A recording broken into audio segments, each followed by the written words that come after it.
Hello everybody, this is Porcupine Concepts. Please check out my store at Etsy and my Facebook page at Porcupine Concepts and Instagram at Porcupine Concepts. I have a jig here that I just designed for sanding corners. And you can see there's some pieces of cedar. You can see I cut them out with a saw and they're never quite right. Let me see if I can find another one that I haven't sanded yet. Let's put them together. You know, it's got a little nub sticking out and it's never really quite 45, and you sit there and you fiddle when you're gluing and it's just a pain in the butt. So let's take a couple ones that I've sanded here. Right here, you can see I've sanded them, and when you put them together it's a nice clean fit. Let's talk about the first part of this contraption here. I started out with some bearings. I found some bearings. What size they are doesn't particularly matter, just as long as they stick out the bottom and you can find a dowel or something that fits through the center of them. Do you have to use bearings? No, but I hate sanding, so I'm going to make it as easy as possible. So I want this thing to slide back and forth as easily as possible. So I took some bearings, I put some dowel, stuck them through the middle, and I routed out channels on two different pieces of MDF. This is 1/2 inch MDF, and I carefully put them in so that it would not stick out the top, and they stick out the bottom just a little bit. So that's that part, and I glued them together, which captured the bearings inside this piece. I can't get them out now unless I destroyed it, but you can see the channel here. I put these little holes in here just so you guys could see it. And that's kind of how that part works. And what I did is I took a Forstner bit and just put some holes in here to recess these little nuts here that you can buy at Home Depot. That's where I got them from. These are 5/16 bolts with this part that goes in is 3/8. So I made the holes that go through 3/8. And what it does is it allows me to loosen these up and then turn this just a little bit, you know, so that it's perfectly square with the part that it's going to be sanding against. Alright, so let's talk about the base of this thing here. What I did is I just took a piece of 1/2 inch MDF. Why I choose MDF? I like it because it's straight, it's uniform density, it's easy to machine or cut out parts, it's nice soft wood, and it's usually pretty straight and flat.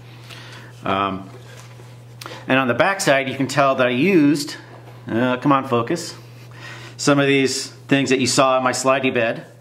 I just drilled some 3/8 holes through here and pressed these little nuts in. And on the other side you can see that I have some carriage bolts with some wing nuts in here.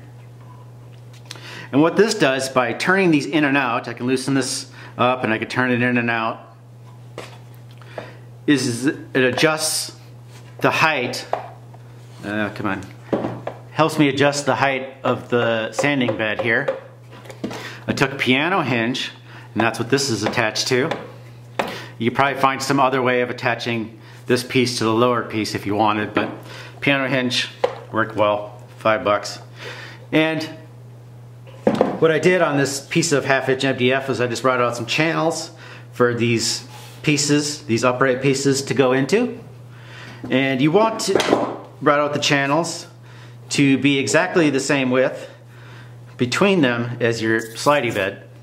And what I also did is I marked out the locations of the bearings, so it slides nice in those tracks. You don't have to do it as long as these two are tight, but you know, why not? You could probably do this with the table saw if you don't have a router table. I have a router table, so it's easier, it's better, I like it. And you can adjust the angle to, you know, whatever you want on your bed. This isn't what I use to measure, but I have it here. Right now it's set for perfectly 45 degrees. And you can adjust or lower it just like that.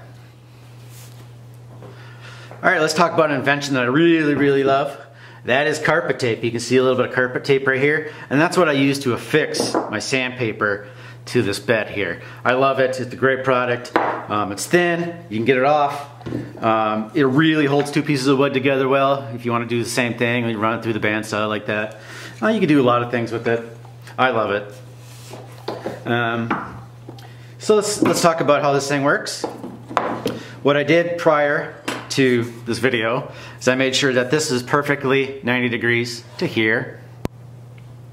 And I also measured this for 45. I didn't actually use this measuring device, but I put it on, measured it from this bed, straight up 45.